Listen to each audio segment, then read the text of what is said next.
যে এখানে কি মাঝে মাঝে আসেন মানে না? এই যে মাঝে মাঝে লোকের আসে। সাথে আপনার পরিচয় কি, এই লোকের সাথে পরিচয় কি এইবারই প্রথম নাকি আগে আমাকে তো দিয়ে আনে মা।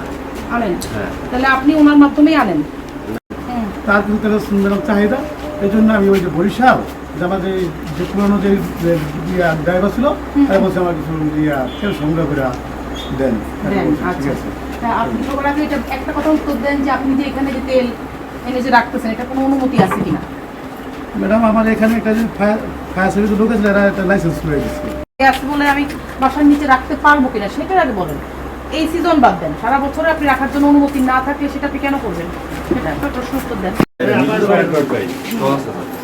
নিরূপা এন্টারপ্রাইজের একটা স্বত্বাধিকারী হিসাবে উনি আছে। নিরূপা এন্টারপ্রাইজের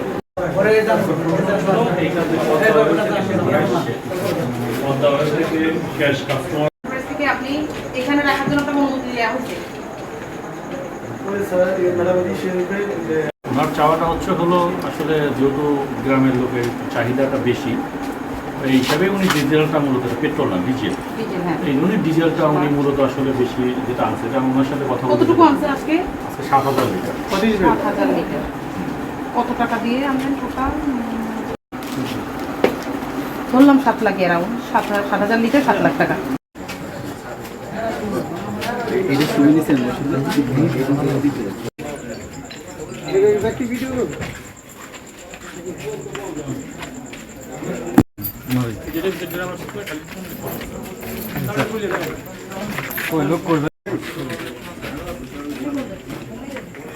সামনে কোনটা আছে সব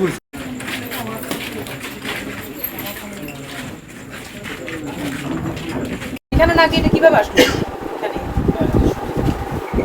আমার এখানে পদ্মার ওনারা বিক্রি করেছে ঝালকাঠির এরকম কারো কাছে।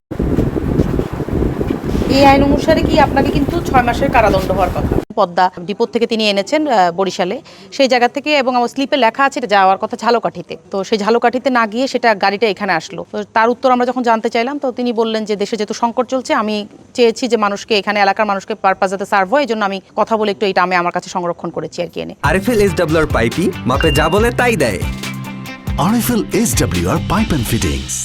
তো এরপরে সেটা তিনি স্বীকার করলেন যে এটা আসলে অনুমোদনের বাইরে তিনি নিজের থেকে ব্যক্তিগত উদ্যোগে নিয়ে এনেছেন। তো তার প্রেক্ষিতে আমরা যেটা দেখলাম যে যেহেতু অনুমোদনবিহীন এবং এটি অন্য জায়গায় যাওয়ার কথা ছিল, পদ্মা অয়েল ডিপোর সাথে আমরা কথা বলে দেখেছি যে তারা এরকম কারোর কাছে বিক্রি করেননি। তো যেহেতু অননুমোদিতভাবে তিনি এনেছেন, পেট্রোলিয়াম আইন অনুযায়ী আমরা তাকে 10,000 টাকা অর্থদণ্ড দিয়েছি, এবং যে পরিমাণ ডিজেল আমরা কি পেয়েছি এখানে মোটামুটি আনুমানিক, যেটি ওনাদের বক্তব্য অনুযায়ী এবং কাগজপত্র অনুযায়ী, যেহেতু আপনারা দেখছেন আমরা একটু আগে, এবং এখানে মাপার কোনো সরঞ্জাম সেরকমটা নেই, আমরা আনুমানিক 7,000 লিটার তাদের বক্তব্য অনুযায়ী আমরা এরকমটা জব্দ করেছি এখন, এবং এটি এখন স্পট নিলামের মাধ্যমে আমরা বিক্রয়ের ব্যবস্থা করব।